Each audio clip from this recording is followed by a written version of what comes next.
Every exam cycle, the same post shows up online. I passed the New York Court Officer exam. That was 2 years ago.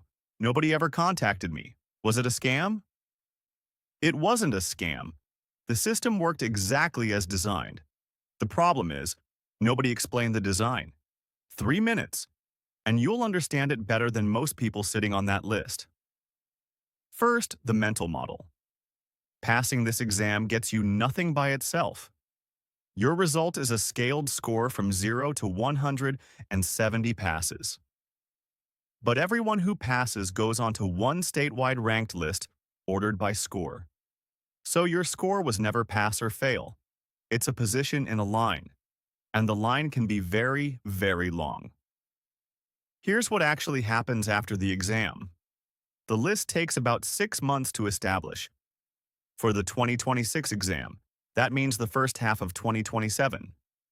Then, when the courts have vacancies, they canvass the list, strictly from the top down, in score order, within the region you selected. When they need people, they take the next names. When they don't, they take nobody. And here's the sentence that answers the post from the beginning. There is no guarantee your rank will ever be reached. That's not a glitch. That's the rule, in writing. So if you passed and heard nothing, it's one of three things. 1. Your rank. The list is worked from the top.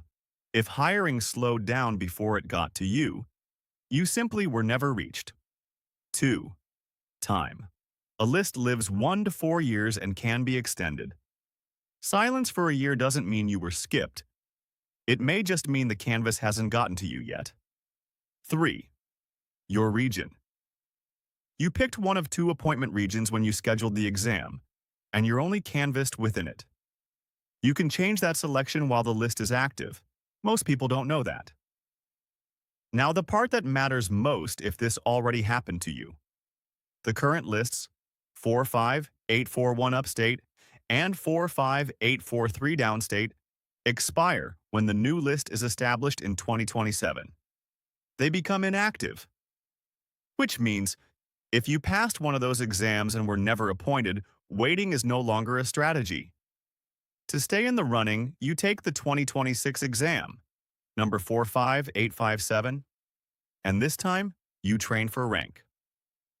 Which brings it back to one idea. On this exam, every extra point is time.